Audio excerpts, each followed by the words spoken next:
Something can get lost when we talk about high tech, and I want you to think about how do you balance the high tech with the high touch? How do you put soul into your organization? There's a lot of new technology here. There's a big stadium, it looks fantastic, it's amazing. How are we going to give it some spirit? How are we going to give it some soul? I remember I went into a service station not long before I did this program, and it had just been refitted, and it was really amazing. It was really high tech. They'd got kind of voice synthesizers on the pumps, and then when you went in to buy the stuff, the really mood lighting, incredible retail concept, and you get up to the till, and the credit card comes out, and it's back in your hand again in about a microsecond with a receipt.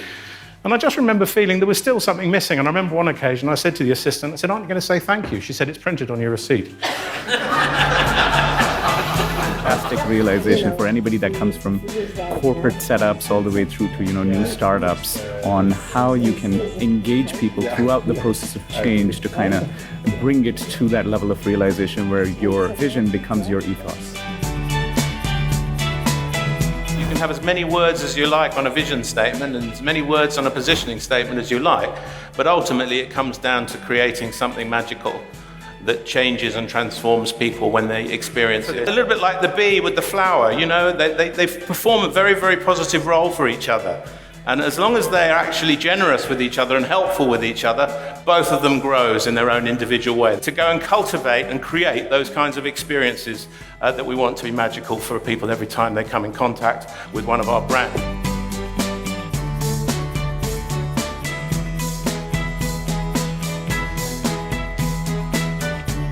Great relay teams work out the best people for the best legs, and they actually select the right men for the job or the right women for the job to make sure that they've got the best combination of strengths. Let me ask you, what's the objective of a 4x100 metre relay? It's actually to take this 400 metres faster than the other team. And hence it's called the witness. In France they call it the witness. It's the witness of the team's performance. And if we think about that in business, we say, well, do we have a witness to our performance? Do we see ourselves as part of one team with one vision? I really enjoyed today's presentation. I think that what I got out of it most was that it's all about the people.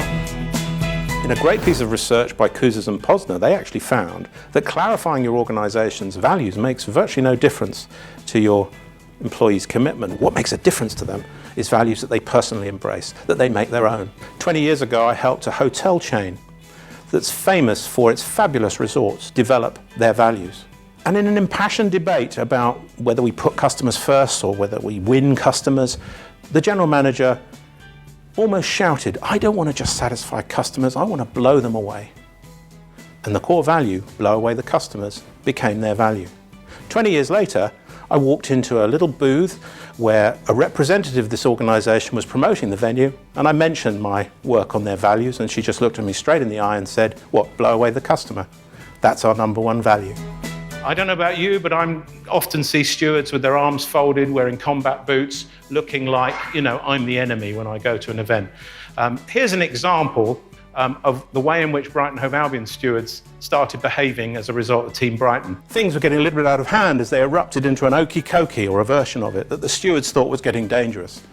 So the way they handled this was to join in the okey-cokey, then suggest to everyone, "Hey, let's do a conga," and then they congaed them out of the stadium. A very difficult customer experience turned into something magical. And here's the thing, at the end of the season, we only managed to come 10th in the championship, the second division effectively. But on closed season ticket sales, we were 9th in the Premier League, punching way above our weight as a result of the customer experience that Football League described as being blown away by.